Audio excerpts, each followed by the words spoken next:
The Steffi Graf Stadium in Berlin had witnessed something extraordinary.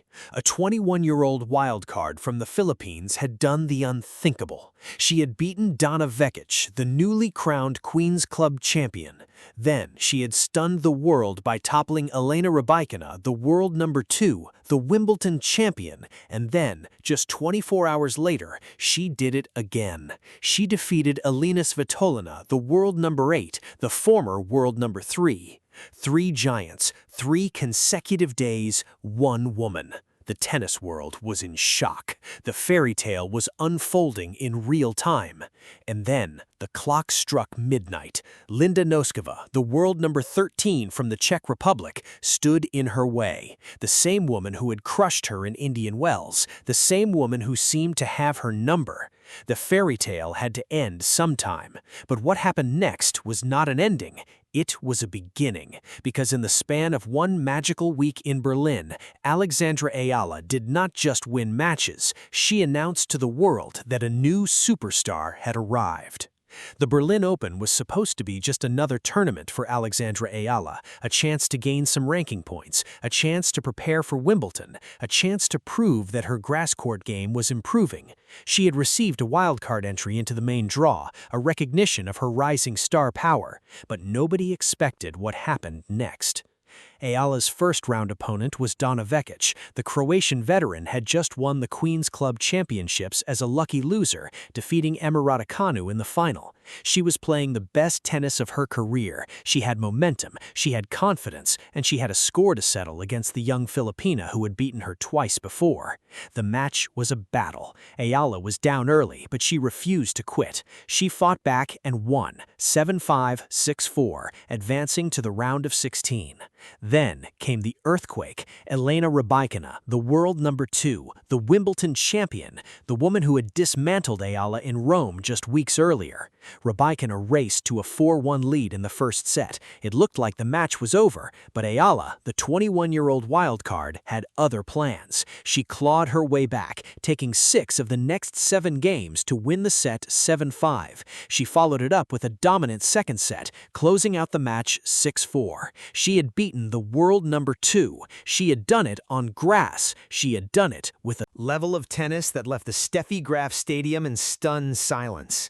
"I am a little foggy right now," Eala said in her on-court interview. "I'm still shaking, and I was shaking on match point too." The vulnerability was refreshing. In a sport where players are often coached to be stoic, Eala was honest. She was human, she was shaking, and she was not afraid to admit it. And then, just 24 hours later, she did it again. Elina Svitolina, the world number 8, the former world number 3, the woman who had won 20 titles, including the prestigious WTA finals, the woman who had been a Grand Slam semifinalist, the woman who had won an Olympic bronze medal. Eala came out firing, racing to a 3-0 lead and never looking back. She won 6-3, 6-4 in just 1 hour and 23 minutes. She had beaten back-to-back top 10 players. She had secured her first ever Wimbledon seed. She had announced to the world that she was not just a flash in the pan. She was the real deal. The victory over Svitolina was more than just a tennis match. It was a moment that would be remembered for years to come. Eala had beaten the world number 2 and the world number 8 in back-to-back matches. She had reached the semifinals of a WTA 500 tournament for the first time in her career. She had climbed to number 30 in the live WTA rankings. She was the first Filipino to reach the semifinals of a WTA 500 event. The tennis world was captivated. The Filipino diaspora was in absolute chaos. Fans who had never followed tennis before were suddenly planning their days around her matches. Social media exploded with messages of support. The hashtag #EALANation trended worldwide. She was being compared to Manny Pacquiao, the greatest Filipino athlete of all time. She was being called a people's champion, and she had earned every ounce of that praise. But Eala remained humble. She was still processing the magnitude of what she had achieved. "I am a little foggy right now," she said after the Svitolina match. "I'm still shaking, and I was shaking on match point too." The vulnerability was refreshing. She had also done something that few players her age could do. She had beaten a player she had idolized since childhood. Elina is a huge fighter, and I've seen it many times. I've been watching her since I was a kid, so to be able to compete with her today is such an honor. I really admire her, Eala said. The words were not just polite, they were genuine. They came from the heart. She had faced her hero and not been intimidated. She had competed with grace, humility, and courage.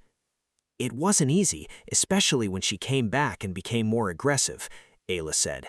A lot of factors were at play, but in the end, I was able to imagine everything that was left in my brain, and it ended well. She was not just a tennis player, she was a philosopher, a student of the game, a champion in the making. The semifinals awaited. Linda Noskova, the world number 13 from the Czech Republic, the woman who had dominated their previous meeting at Indian Wells, winning 6-2, 6-0, the woman who seemed to have Eala's number, the woman who would be the final obstacle on the road to the final. The match was played on Saturday, June 20th, at the Steffi Graf Stadion in Berlin. Eala appeared headed for another difficult outing as she struggled to find her rhythm early, allowing Noskova to take control of the opening set. Noskova broke Eala in the opening game, and although the Filipina immediately broke back to level the score at 1-1, the Czech continued to dictate play from the baseline. Another break gave Noskova a 3-2 advantage, and she never looked back, wrapping up the first set in just 29 minutes. The second set followed a similar pattern, with Noskova breaking Eala in the third game to gain the early edge. Eala finally mounted a response in the sixth game, breaking serve to level the set before holding for a 4-3 lead. The crowd, packed with Filipino fans waving the blue, red, yellow, and white of the Philippine flag, was in full voice. They could feel it. They could sense that the comeback was possible. But Noskova, buoyed by her strong returning, quickly regained control. She broke Eala's serve and closed out the match in 1 hour and 9 minutes, 6-2, 6-4. Noskova's explosive serve proved the decisive weapon, producing 9 aces and countless short returns that allowed her to dictate play from the first ball. She improved to 2-0 against Eala in the professional ranks. The fairy tale had come to an end. Eala had lost. The dream of reaching the final was over, but as she walked off the court, the crowd gave her a standing ovation. They were not applauding a defeat, they were applauding a warrior. They were applauding a woman who had given them a week they would never forget. The loss was disappointing, there is no doubt about that. Eala had come so close. She had beaten 3 giants, she had reached the semifinals, she had secured her Wimbledon seeding, but the ultimate prize had eluded her. The fairy tale had ended. But as the dust settled, something became clear. The fairy tale had not really ended, it had just begun. Because in the span of one magical week in Berlin, Alexandra Eala had announced to the world that a new superstar had arrived. She had proven that she could compete with the best players in the world on any surface, any day, any time. She had proven that she could beat the world number 2. She had proven that she could beat the world number 8. She had proven that she was not intimidated by the big stage. She embraced it, she welcomed it, she belonged on it. The tennis world took notice. The ranking points from her semifinal run moved her to number 30 in the world. She secured her first ever Wimbledon seed. She would enter the All England club as a seeded player for the first time in her career. It was a validation of everything she had achieved, a confirmation that her rise was not a fluke, a statement that she belonged among the best. Eala's impact extends far beyond the court. She has become a symbol of hope for millions of Filipinos around the world. She has shown them that champions can come from anywhere, that dreams are worth chasing, that the impossible is possible. She has been compared to Manny Pacquiao. She has been called a people's champion, and she has earned every ounce of that praise. "I'm hoping that I'm getting better," Eala had said after this Svitolina match. Being exposed to this kind of level more often really pushes you to your limits and forces you to showcase what you got. Some weeks are better than others, and I'm really enjoying this week. The words were simple, but they carried the weight of a champion who knows that the journey is far from over. The semifinal loss to Noskova was not the end of Alexandra Eala's story. It was just the beginning of a new chapter. The Berlin Open had been a revelation, a coming-out party. Declaration to the world that a new superstar had arrived. Eala had beaten 3 top-tier opponents in a row. She had secured her Wimbledon seeding. She had climbed to world number 30. She had inspired an entire nation. But the challenges ahead are even greater. Wimbledon awaits. The Grand Slams await. The top of the rankings await. Eala's journey is far from over. She has already achieved what no Filipino tennis player has ever done. She has climbed higher than anyone before her. She has reached the semifinals of a WTA 500 event. She has beaten the world number 2 and the world number 8 in back-to-back matches. She has inspired a generation. She has shown the world that champions can come from anywhere. The tennis world is watching, the Filipino fans are praying, and Alexandra Eala is just getting started.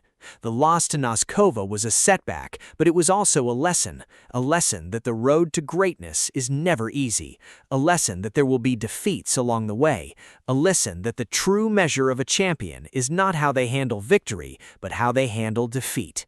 Eala has already proven that she handles defeat with grace. She walked off the court with her head held high. She acknowledged the crowd. She applauded her opponent. She was already looking ahead. Because she knows that this is not the end. It is just the beginning. The fairy tale ended in Berlin, but the legend of Alexandra Eala is just getting started. Her grass court campaign continues at the Bad Homburg Open, where she opens her tournament against Elise Mertens in the round of 32. She has also been awarded a wildcard entry in the singles draw and is set to partner tennis legend Venus Williams in the doubles competition. The journey continues, and the world will be watching every step of the way.